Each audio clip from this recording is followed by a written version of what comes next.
Merci d'avoir accepté cette invitation, Étienne Klein. Merci de l'avoir faite. Alors donc vous êtes, j'ai des petites fiches, parce que vous êtes physicien au commissariat à l'énergie atomique, Oui.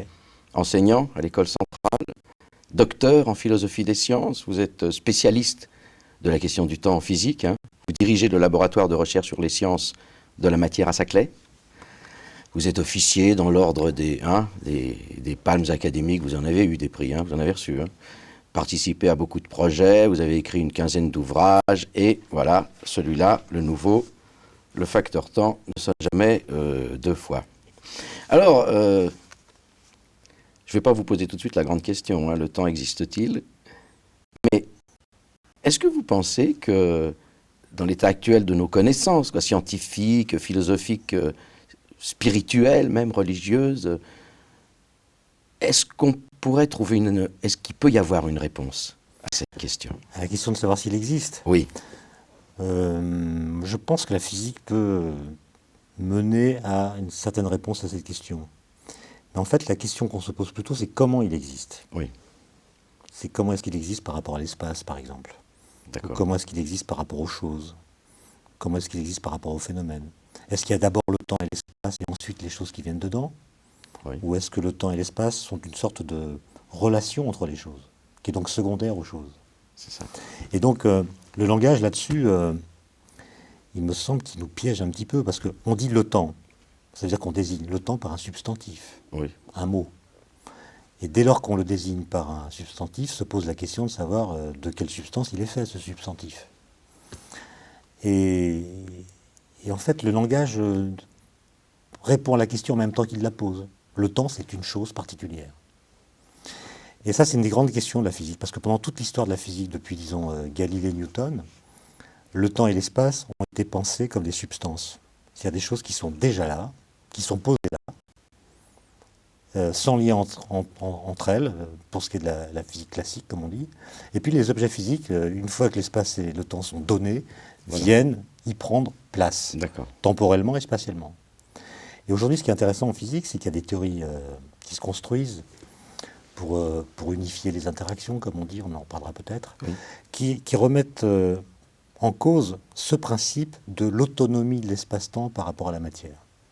Alors le temps est peut-être une substance ou pas? Alors, on a toujours pensé que c'était une substance primitive, mais il se pourrait qu'il soit en fait une entité secondaire par rapport aux choses. C'est-à-dire qu'en fait, il n'existe pas à un niveau très fondamental, mais il nous semble apparaître à un niveau plus grand, plus proche de nous, de sorte qu'on peut considérer alors que le temps émerge d'un monde qui ne le contient pas. Alors si on peut prendre une analogie avec la télévision, parce qu'on est à la télé là. Oui. Quand vous regardez un écran de télévision de très près, alors ça fait très mal aux yeux, mais on ne voit pas de couleurs, on voit des points blancs, etc. Et puis quand on prend du recul, les couleurs apparaissent. Et puis l'aspect continu de l'image apparaît lui aussi, alors que lorsqu'on était tout près, on voyait des petits points discrets, quoi. Donc la couleur, c'est une propriété qui émerge à partir d'un fond qui ne la contient pas. D'accord. D'accord. Là, il faut prendre de la distance pour voir la couleur apparaître à la télévision. Oui. Et bien là, il faudrait en quelque sorte, à partir d'un monde microscopique très très petit, ce qu'on appelle l'échelle de Planck, là, il n'y a pas d'espace et de temps, mais quand on regarde les choses avec une échelle plus grande, on voit apparaître l'espace-temps habituel. Il n'est pas là au fond, mais il apparaît à un niveau supérieur. Il émerge d'un monde qui ne le contient pas. D'accord. Bon, l'affaire n'est pas terminée. Mais ce qui est intéressant, c'est que depuis quelques années, cette piste, qui avait été longtemps fermée, est à nouveau ouverte. Alors vous posez une autre question. Quel serait son moteur à ce temps? Ça, c'est une question que je ne m'étais jamais posée, parce que quand on apprend la physique au lycée, même quand on est en terminale, en première, même quand on fait autre chose que de la physique, on trace l'axe du temps. Au tableau, on met un truc, une droite, on met une petite flèche qui est là pour signifier que ça avance. Ça avance. On ne peut pas rester présent au même instant présent. Si on est là à l'instant présent, à l'instant T, c'est l'instant présent. Aussitôt après, on doit suivre le cours. Vous parliez d'une prison à roulettes. Ouais, c'est une prison à roulettes. On est prisonnier de cet instant et on ne peut avancer que dans la mesure où lui avance. C'est ça. Bon. La question, c'est qu'est-ce qui fait que ça avance? Et moi, je ne m'étais jamais posé la question. Et d'ailleurs, mes professeurs ne la posait pas non plus. C'est-à-dire qu'il est implicitement admis que le temps avance. Alors, est-ce qu'il est à lui-même son propre moteur? Est-ce que c'est le temps qui a en lui-même la capacité de créer une succession d'instants? Ou bien, en fait, s'il avance, c'est parce que nous le voyons avancer.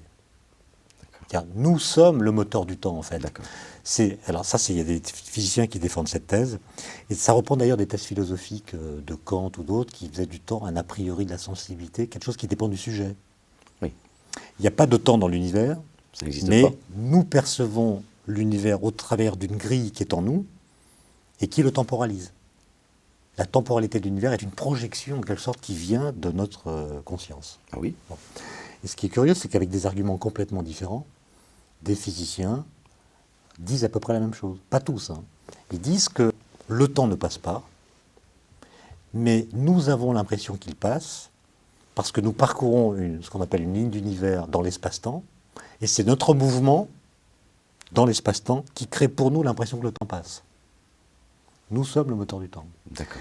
Et alors, pour prendre une analogie, quand vous êtes dans un train, un TGV, vous regardez par la fenêtre et vous dites « Ah, le paysage défile ». Non, il ne défile pas du tout. C'est vous qui, en vous déplaçant, créez ce défilement. Et là, c'est la même idée. Le temps ne passe pas, mais nous provoquons, par notre propre mouvement, l'impression qu'il passe. D'accord. Vous aviez parlé dans une conférence que j'ai vue en 2006, enfin, devant des élèves. Vous faisiez l'analogie avec, par exemple, un cahier de musique. Vous disiez, ce cahier de musique ne chante pas en lui-même, mais il sert au chanteur à chanter. Le temps ne passe pas en lui-même, mais il sert aux événements, en fait, à passer. Vous en savez trop. Non, c'est ça. Non, c'est ça. C'est-à-dire, ça, c'est ce qu'on appelle la conception de l'univers bloc. C'est de dire, l'espace-temps existe de toute éternité. Il n'y a pas de temps dedans, il n'est pas temporel. Mais c'est notre mouvement qui le temporalise. D'accord. Et effectivement, une partition, c'est un objet statique dans lequel il y a toutes les notes en même temps, mais l'exécution du morceau temporalise ce qui était statique. D'accord. Et donc, de ce point de vue-là, le futur existe déjà dans l'avenir. Par exemple, demain, ça existe déjà quelque part, mais nous n'y sommes pas encore. Mais on pourrait y aller ? On va y aller. Non, mais je veux dire, est-ce que... Le passage du temps nous y mène. Ah, d'accord. Mais c'est l'idée que le passé, le futur ont la même existence que le présent. Simplement, nous ne sommes présents qu'au présent. Oui. Mais le présent change. Donc, on a été présent dans le passé et on sera présent dans le futur. D'ailleurs, c'est une réflexion qui m'est venue il n'y a pas très longtemps. Qu'est-ce que c'est qu'un instant ? Oui. À quelles conditions peut-on dire qu'un instant fait partie du temps ? À quelles conditions peut-on dire qu'il y a un instant qui n'est pas là, mais qui est par exemple à 15 milliards d'années de nous vers le futur? À quelles conditions peut-on dire qu'il est dans le temps? À la condition qu'un jour il soit présent. Ah oui. Donc ce qu'on appelle un instant du temps, c'est un instant qui a été présent, ou bien qui est présent, ou bien qui sera présent. Un instant qui n'a aucun lien avec le présent n'est pas un instant. Or, l'instant présent, c'est l'instant où nous sommes présents. C'est l'instant qui marque notre présence par rapport au temps, ça marque notre connexion avec le temps. Et donc, c'est assez curieux, il faut faire intervenir notre présence pour pouvoir dire qu'un instant est un instant. Et si je me replonge dans un souvenir, ou si je me projette avec ma conscience dans un futur que j'imagine, est-ce que je ne l'amène pas dans le présent ? Ou c'est du rêve, ou c'est de l'imaginaire, c'est pas pareil. Les physiciens parlent mal de la conscience, parce que la conscience, on l'a en quelque sorte dégagée, quoi. C'est pas notre objet. D'accord. Par contre, quand on interprète la physique, on peut ou non faire réintervenir la conscience. Alors quand vous pensez à votre enfance, vous faites ressurgir dans votre conscience des moments du passé. Oui. Mais vous le faites dans le présent. Oui, donc ils sont là. Donc vous faites revenir, ils sont là, ils sont dans le présent en fait. Oui. Donc c'est l'ambiguïté du souvenir. Est-ce que le fait de se souvenir est une activité qui ne mobilise que le présent, et on rappelle des anciens instants et on les incorpore dans le présent? Ou est-ce que le souvenir, c'est quelque chose qui fait réadvenir des moments du passé dans le présent? Oui. Est-ce qu'il y a un chalut une sorte de chalut temporel qui ramène tout ce qui s'est passé dans le présent? Ou bien c'est simplement le souvenir qui s'est imprégné des souvenirs du passé, des moments du passé, et qu'il est réactif dans le présent. Et vous dites?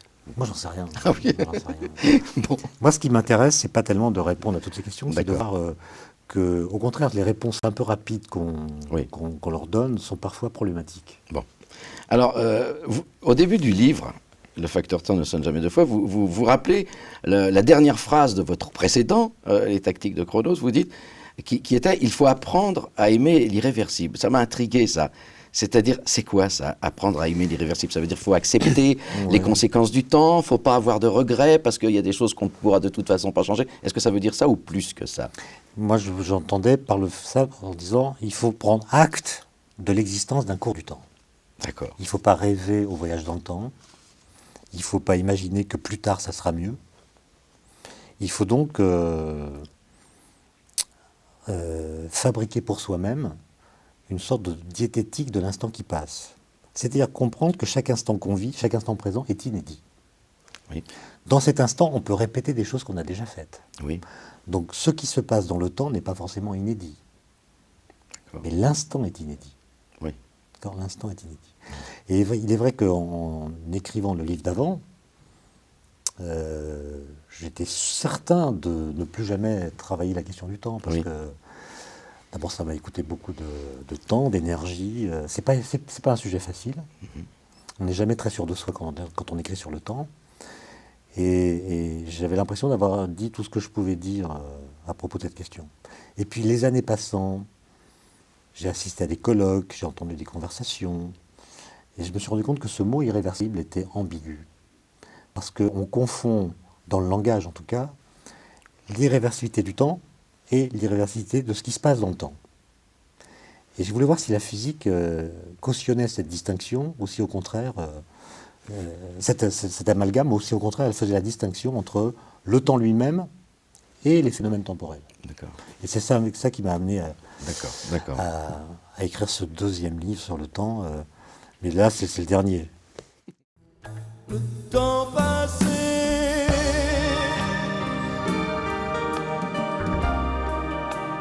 n'est pas passé.